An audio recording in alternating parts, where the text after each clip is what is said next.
അങ്ങനെ ഇപ്പോൾ ഓരോ ദിവസം ചെല്ലും തോറും ബിഗ് ബോസിൻ്റെ പ്രൊമോകൾ ഇങ്ങനെ അട്രാക്റ്റീവായിട്ടുള്ള പ്രൊമോകൾ പ്രത്യേകം എടുത്ത് പറയണം, പ്രൊമോകൾ വന്നുകൊണ്ടിരിക്കുകയാണ്. അപ്പോൾ അഗ്നിപരീക്ഷയുടെ പ്രൊമോകളാണ് ഇപ്പോൾ കൂടുതലും വന്നുകൊണ്ടിരിക്കുന്നതെന്ന് നിങ്ങൾക്കറിയാം. അപ്പോൾ അഗ്നിപരീക്ഷയുടെ 3 ജഡ്ജസിനെ അവർ അവതരിപ്പിച്ചിരിക്കുകയാണ് ഏഷ്യാനെറ്റ്.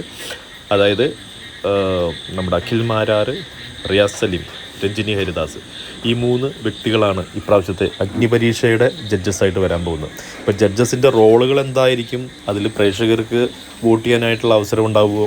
കാരണം ഈ PR കഴിഞ്ഞ ഏഷ്യാനെറ്റിൻ്റെ ബിഗ് ബോസ് അവസാനിക്കുമ്പോൾ അതിലെ ഏഷ്യാനെറ്റിൻ്റെ തന്നെ സുപ്പീരിയേഴ്സ് പറഞ്ഞതാണ്, ഇപ്പോൾ ബിഗ് ബോസ് എന്ന് പറയുന്നത് ഒരു ഷോ മാത്രമല്ല, അതൊരു എക്കോസിസ്റ്റമായി മാറിയിരിക്കുകയാണ്. കാരണം ബിഗ് ബോസിനെ ഡിപ്പെൻഡ് ചെയ്തിട്ട് ഷോയിലുള്ള ആളുകൾ മാത്രമല്ല, അതിന് പുറത്തും ഒരു ഗ്രൂപ്പ് ഫോം ചെയ്തിട്ടുണ്ട്, അതിനെ ഡിപ്പെൻഡ് ചെയ്ത് പൈസ ഉണ്ടാക്കുന്നവരായിട്ട്.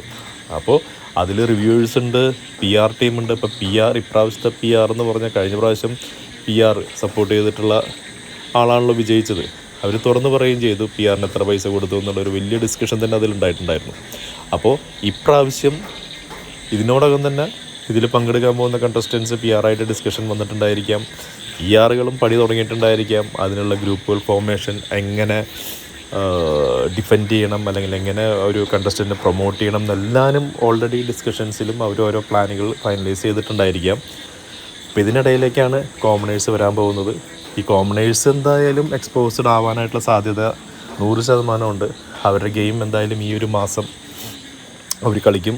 ആ കളി എന്തായാലും മത്സരാർത്ഥികൾ ശ്രദ്ധിക്കുന്നില്ലെങ്കിലും ഈ മത്സരാർത്ഥികൾ പൈസ കൊടുത്ത് വെച്ചിരിക്കുന്ന PRകൾ എന്തായിരുന്നാലും ഇതെല്ലാം ശ്രദ്ധിക്കുന്നുണ്ടായിരിക്കും. അവരെങ്ങനെയാണ് ഗെയിം കളിക്കുന്നത്, അതിൽ വിന്നറായിട്ട് വരുന്നത്, മെയിൻ ബിഗ് ബോസ് ഷോയിലേക്ക് വരാൻ പോകുന്ന ആളുകൾ എന്തൊക്കെയാണ് കളിച്ച് വെച്ചിരിക്കുന്നത്, അവരെ എങ്ങനെ ടാക്കിൾ ചെയ്യാം, അല്ലെങ്കിൽ അവരെ ഏത് രീതിയിലാണ് പബ്ലിക് പ്ലാറ്റ്ഫോമിലൂടെ അവർക്ക് എങ്ങാനും പനീഷിനൊക്കെ വന്ന പോലെ ഒരു പബ്ലിസിറ്റി വരികയാണെങ്കിൽ എങ്ങനെ വീഴ്ത്താം, എല്ലാ കാര്യങ്ങളും അവർ നോക്കി വെച്ചിട്ടുണ്ടായിരിക്കാം.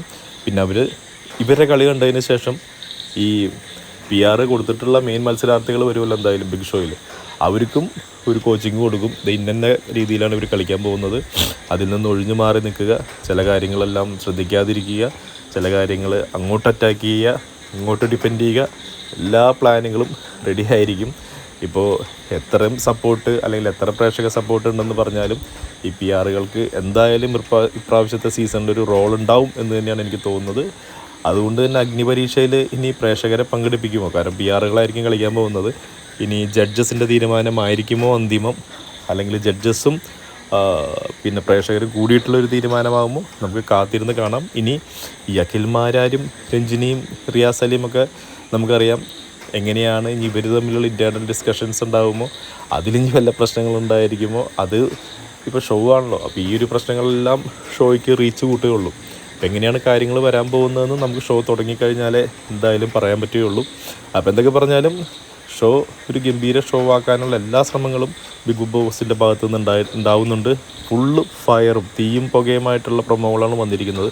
അപ്പോൾ അതുപോലെയുള്ള ഒരു ആക്ഷൻ പാക്ഡ് അല്ലെങ്കിൽ തീക്കളി ആയിട്ടുള്ള ഒരു ഷോ ആയി മാറാനായിട്ടുള്ള സാധ്യതയുണ്ട്. കാരണം ലാലേട്ടൻ തന്നെ ഈ പ്രൊമോയിൽ വന്ന് പറയുന്നുണ്ട്, കാല് കൊള്ളാതെ തീ കൂടെ നടക്കാൻ പറ്റില്ല എന്നെല്ലാം പറയുന്നുണ്ട്. അപ്പോൾ അത്രയും ടഫായിട്ടുള്ള ഒരു കണ്ടസ്റ്റ് അല്ലെങ്കിൽ ഒരു കോണ്ടെക്സ്റ്റ് ഇട്ടാൽ മാത്രമേ ചിലപ്പോൾ ഈ ഷോയിൽ വിന്നറാവാൻ പറ്റുള്ളൂ എന്നുള്ളൊരു സൂചനയാണോ നൽകുന്നത്. അപ്പോൾ ഒരു മെൻ്റലി അല്ലെങ്കിൽ ഫിസിക്കലി എല്ലാം ഒരു ടഫോടുകൂടി അല്ലെങ്കിൽ ഒരു പ്ലാനിങ്ങോട് കൂടി ഒരു മൈൻഡ് ഗെയിം, അത്രയും സ്ട്രോങ് ആയിട്ടുള്ളൊരു മൈൻഡ് സെറ്റ് ചെയ്ത് വരൂ എന്നുള്ള സൂചനകളാണോ എന്നൊന്നും അറിയില്ല.